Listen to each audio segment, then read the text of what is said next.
Hello everyone, this is Habib web design কোর্সের এই টিউটোরিয়ালে আমরা দেখব ফর্ম এবং কাউন্টার কিভাবে ইউজ করতে হয়। So let's begin. Form design করার জন্য আমাদেরকে বেসিক্যালি তিনটে জিনিস ডিজাইন করতে হবে। সেটা হচ্ছে ইনপুটগুলো, টেক্সট এরিয়া এবং বাটন। আমরা যদি এগুলো ডিজাইন করতে পারি, মোটামুটি আমরা একটা ফর্ম ডিজাইন করতে পারবো। সেজন্য আমি ফার্স্টে একটা ফর্ম তৈরি করে ফেলবো।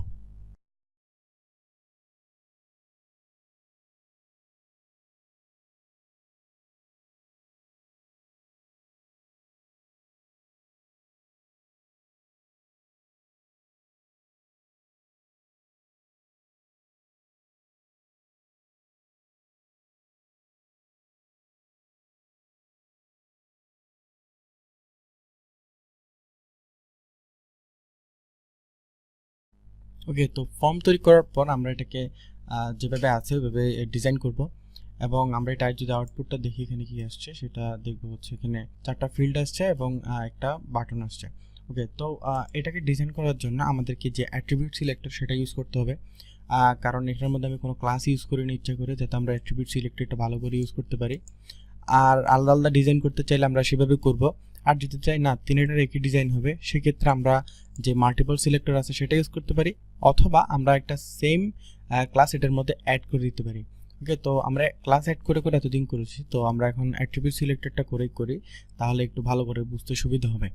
ওকে, তো আমি এখানে style.css এর মধ্যে গেলাম, সেভ। আর এখানের মধ্যে ফার্স্ট আমি লিখবো হচ্ছে ইনপুটের মধ্যে আমাদের যেটা আছে সেটা হচ্ছে ইনপুট টাইপ টেক্সট। ওকে, তো এটা আমি নিলাম, নেওয়ার পর আমি এখানে দিয়ে দিলাম ইনপুট টাইপ টেক্সট। যদি হয় সেই ক্ষেত্রে আমাদের একটা ডিজাইন লাগবে, সেটা হচ্ছে বর্ডার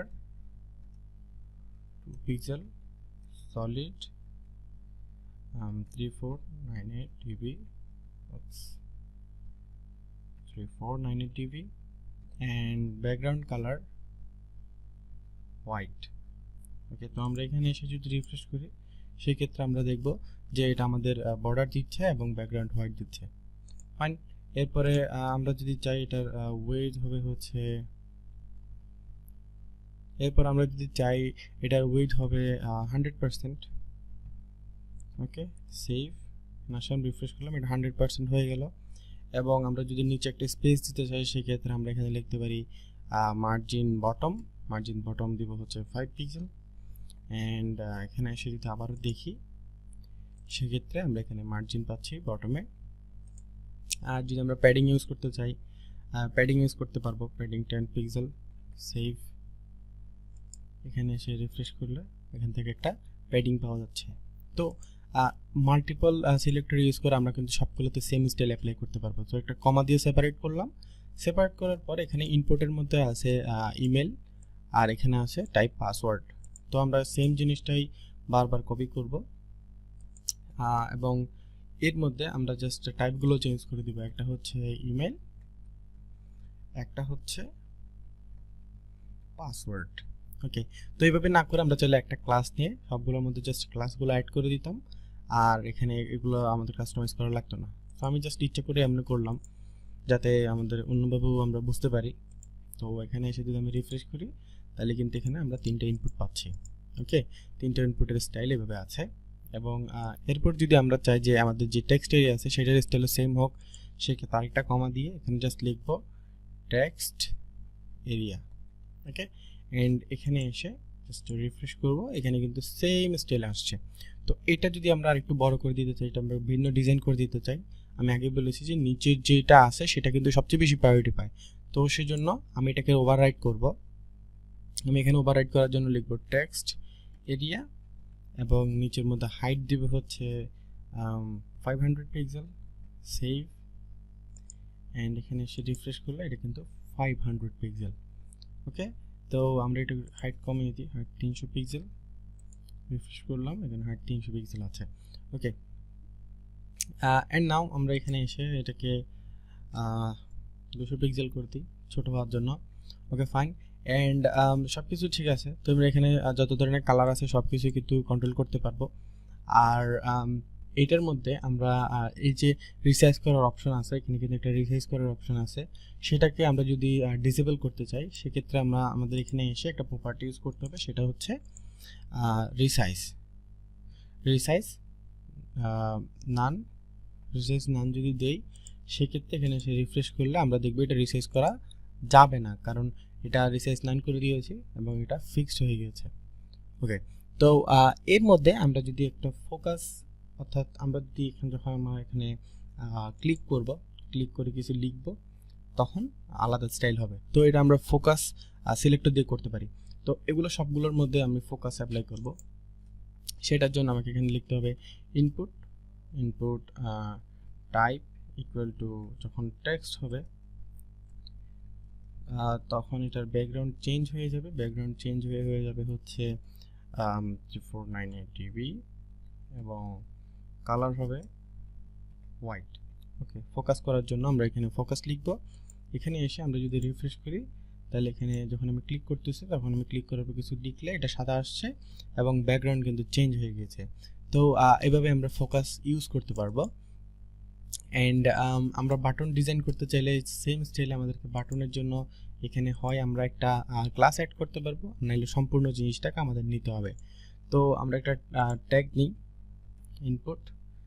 ইনপুটের মধ্যে যদি টাইপ থাকে সাবমিট, সেক্ষেত্রে ডিজাইনটা হবে হচ্ছে display block, height 40 or 36 pixel, and background color হবে হচ্ছে black, color white, save, এবং এখানে এসে যদি রিফ্রেশ করি সেক্ষেত্রে এটা আসছে। তো আমাদেরকে এটা ওয়েট ডিফাইন করে দিতে হবে, ওয়েট হবে হচ্ছে 100%, অ্যান্ড যে বাড়তি বর্ডার আছে সেটা থাকবে না, বর্ডার 0 পিক্সেল। এখানে এসে যদি রিফ্রেশ করি তাহলে এটা কিন্তু একটা বাটন হয়ে যাচ্ছে। এন্ড তাহলে আমরা কিন্তু একটা ফর্ম ডিজাইন করে ফেললাম। তো এইভাবে চাইলে আপনি আপনার ফর্মকে ডিজাইন করতে পারেন এবং এখানে যে বিষয়গুলো আছে সেগুলো যদি আপনি ডিজাইন করতে পারেন তাহলে আপনি কিন্তু একটা ভালো ফর্ম ডিজাইন করে ফেলতে পারবেন। আর এরপর আমরা যাই হচ্ছে আমাদের কাউন্টারের দিকে। তো কাউন্টারটা কীভাবে ইউজ করতে হয়, অনেকে আমরা জানি যে কাউন্টার কেমনে ইউজ করে, আর যেহেতু আমরা অনেক ইউজ করি না কিন্তু তারপরেও এটা কিন্তু আমাদের হয়তো কাজে লাগতে পারে। তো সেটা আমরা দেখি। তার জন্য আমাদেরকে ফার্স্টে যেটা করতে হবে সেটা হচ্ছে আমাদেরকে একটা এরিয়া নিতে হবে। তো আমি একটা ডিভ নিব, এখানে ডিভের মধ্যে আমি একটা ক্লাস অ্যাড করব। ক্লাসের মধ্যে আমি দিব হচ্ছে কাউন্টার সেকশন, এন্ড এটার মধ্যে একটা হেডিং দিব। হেডিং হবে হচ্ছে ওয়েব ডিজাইন কোর্স, এন্ড এরপরে আমরা একটা h2 এড করব, হেডিং 2। তো এখানে লিখব HTML টিউটোরিয়াল, আরেকটা h2 নিব, এখানে লিখব হচ্ছে CSS টিউটোরিয়াল এবং পি দিব, অর্থাৎ প্যারাগ্রাফ ট্যাগ। এখানে লিখব হচ্ছে HTML এর মধ্যে আমরা যা যা শিখেছি, অ্যাঙ্কর ট্যাগের পর আমরা শিখেছিলাম ইমেজ ট্যাগের পর আমাদের এখানে আছে টেবল, ফর্ম। আচ্ছা, এই চারটা ট্যাগ লিখলাম এমনি নর্মালি, কিছু লেখা লাগবে সেজন্য আমরা লিখছি। তো CSS এর মধ্যে margin, padding, border and colour, এই চারটা জিনিস দিলাম। তো কাউন্টারটা কিভাবে কাজ করে, কাউন্টার হচ্ছে আপনি যদি কোনো একটা হেডিং নেন কিংবা কোনো একটা এখানে ডিভও নিতে পারেন, তো এটার আন্ডারে যে পিগুলো আছে সেগুলোকে অটোমেটিক্যালি কাউন্ট করে। তো এটাকে একটা কাউন্ট করবে, এটাকে দুইটা কাউন্ট করবে এবং এটাকে 1.1, 1.2, 1.3 এভাবে কাউন্ট করবে। আর এটাকে 2.1 2.2 2.3 এভাবে কাউন্ট করবে। তো এগুলো হচ্ছে গ্রুপিং করার জন্য আমরা এটা কাউন্টার অ্যাড করব।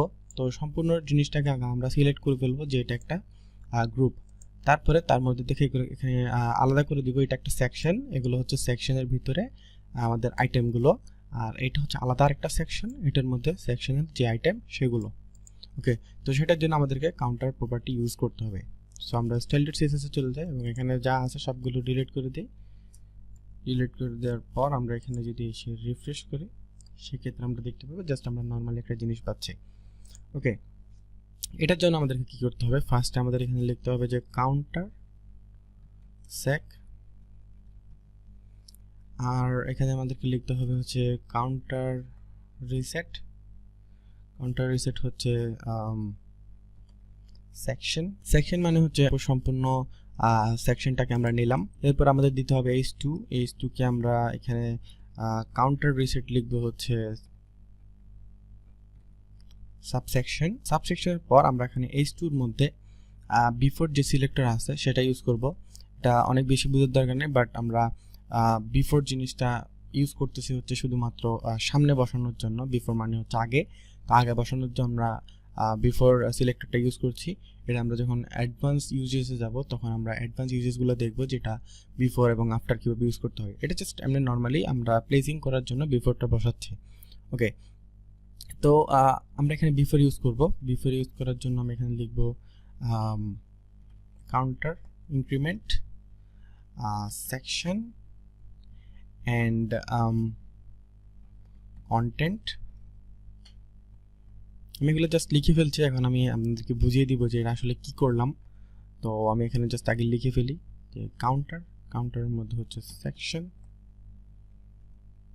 সেকশনের পর একটা dot.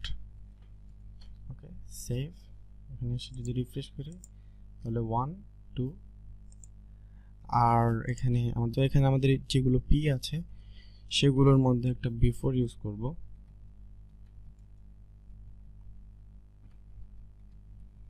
Counter increment subsection and content counter section, তারপরে হবে আমাদের ডট and counter subsection, তারপর জাস্ট আমরা একটা স্পেস রাখবো ফাঁকা। এখানে এসে যদি রিফ্রেশ করি তাহলে কিন্তু 1.1 1.2 1.3 পাচ্ছি।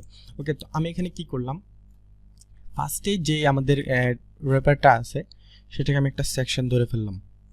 তো এটা আমাদেরকে বারবার অ্যাপ্লাই যদি আমরা করি সেক্ষেত্রে আমাদেরকে এটা রিসেট করতে হবে, সেজন্য আমরা এখানে লিখলাম কাউন্টার রিসেট।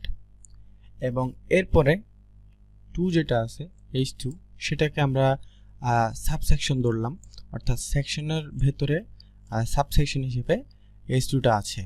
ওকে, তো এটার জন্য আমরা এতটুকু কাজটা করলাম। এরপর আমাদের যে বিফোর আছে সেটা আমরা হচ্ছে নাম্বারিং করার জন্য, নাম্বার যেগুলো থাকবে 1 2 3 4 এগুলো আমরা ডিসপ্লে করার জন্য বিফোর এগুলো ইউজ করেছি h2 এর মধ্যে এবং পি এর মধ্যে। ওকে, বিফোর একটা সিলেক্টর অবশ্যই, অ্যান্ড সেখানে ভিতর যে আমি প্রপার্টিটা ইউজ করেছি সেটা হচ্ছে কাউন্টার ইনক্রিমেন্ট। ওকে, তো যখন আমরা নাম্বারের সময় চলে যাব তখন কিন্তু যে সাবসেকশনটা থাকবে সেকেন্ড, অর্থাৎ সেকশনের মধ্যে সাবসেকশন, সেটাই কিন্তু নাম্বারের ক্ষেত্রে সেকশন হয়ে যাবে। ওকে, তো এখানে এটা হচ্ছে সেকশন, এইটা হচ্ছে সাবসেকশন। যখন আমরা এটা কাউন্ট করব তখন এটা হয়ে যাবে সেকশন, এগুলো হয়ে যাবে সাবসেকশন। ওকে, তো সেকশনের মধ্যে একটা যদি আমরা ডিসপ্লে করতে চাই সেক্ষেত্রে আমাদের কন্টেন্ট দরকার পড়বে। বিফোর এবং আফটার এগুলো আমরা শো করার জন্য অবশ্যই কন্টেন্ট অ্যাড করতে হবে, অর্থাৎ কন্টেন্ট প্রপার্টি আমাদের ইউজ করতে হবে। তো সেজন্য আমি কন্টেন্ট ইউজ করলাম এবং এটাকে দেখানোর জন্য কাউন্টার একটা প্রপার্টি ভ্যালু আছে। h2 এর আগে আমরা কাউন্টার ইনক্রিমেন্ট করব 1 2 3 4 করে, সেটা আমরা দেখব হচ্ছে কন্টেন্টের থ্রুতে কাউন্টার আকারে 1টা 2টা 3টা 4টা এইভাবে সেকশন আকারে। তো এটা কেন দিলাম, এটা হচ্ছে একটা ডট এবং এটা হচ্ছে একটা স্পেস। তো প্রোগ্রামিং নলেজ থাকলে হয়তো ভালো করে বুঝতে পারবেন, কিন্তু যেহেতু বিগিনার তো এখানে যেভাবে আছে সেভাবেই লিখলে ভালো। তো আমি যদি এখানে যে কোনো কিছু লিখি সেটা কিন্তু কাজ করবে। যেমন আমি লিখলাম হচ্ছে হাবিবপ্রো, এখন আমি এখানে এসে যদি রিফ্রেশ করি তাহলে 1 হাবিবপ্রো, 2 হাবিবপ্রো, তো আপনি যেটা লিখবেন সেটাই আসবে। জাস্ট আমি ডট দিলাম যাতে সুন্দর করে আমরা দেখতে পারি সেজন্য। ওকে, নেক্সট যেটা আছে সেটা হচ্ছে সাবসেকশন। তো H2 এর আন্ডারে যে পি গুলো আছে সেগুলোর আগে, অর্থাৎ বিফোর দিয়ে সেগুলোর আগে আমি নাম্বার ইনক্রিমেন্ট করব সাবসেকশন আকারে, অর্থাৎ 1.1 1.2। তো এখানে এসে আমরা যদি দেখি এটা হচ্ছে 1, অর্থাৎ এটা একটা সেকশন 1, এক নাম্বার সেকশনের মধ্যে 1 1 1 সব কিছু 1, এটা এক নাম্বার সেকশনের মধ্যে। আর দ্বিতীয় নাম্বার যেটা আছে সেটা হচ্ছে 1 2 3 4, অর্থাৎ এটা হচ্ছে সাবসেকশনের যে নাম্বার সেগুলো। তো আমরা যেহেতু আগে সেকশন ডিফাইন করে ফেলেছি সেজন্য আমরা এখানে কন্টেন্টের মধ্যে ফার্স্টে যেহেতু কাউন্টার সেকশন দিলাম সেক্ষেত্রে এই নাম্বারটা শো করছে, এবং এরপরে আমরা দিলাম হচ্ছে কাউন্টার সাবসেকশন। তো এই সাবসেকশনের কারণে 1 2 3 4 ওগুলো কাউন্ট করছে, অর্থাৎ পি এর ক্ষেত্রে পি যতটা আছে ওগুলো সবগুলো 1 2 3 4 করে দেখাচ্ছে, এবং আমাদের যে কাউন্টারে যে সেকশনটা আছে সেটা 1 1 1 করে দেখাচ্ছে। এবং 1 এর পর আমরা একটা ডট দিলাম, তারপর আমরা যে সাবসেকশন নাম্বারটা সেটা দেখব, এবং একটা স্পেস থাকবে যাতে আমাদের যে লেখাটা আছে সেটার সামনে একটা স্পেস থাকে এখানে যে ফাঁকাটা আছে সেটার জন্য। ওকে, তো আশা করি আমরা বুঝতে পেরেছি যে কাউন্টার কিভাবে কাজ করে, সেকশন, সাবসেকশন, এবং সাবসেকশনে আবার সেকশন নাম্বারের সময় তারপরে সেই সেকশনের আন্ডারে সাবসেকশন আবার থাকবে। ওকে, তো এই টিউটোরিয়ালে আমরা দেখলাম হচ্ছে ফর্ম কিভাবে ডিজাইন করতে হয় এবং কাউন্টার কিভাবে ইউজ করতে হয়। নেক্সট টিউটোরিয়ালে আমরা একটা লাইভ প্রজেক্ট করব, এবং লাইভ প্রজেক্টের পরে আমরা মিডিয়া করে শিখব যাতে আমরা ওটাকে রেসপন্সিভ করতে পারি। তো এই টিউটোরিয়াল জন্য এতটুকুই। Thank you very much for watching. Don't forget to subscribe, and I will see you in the next one.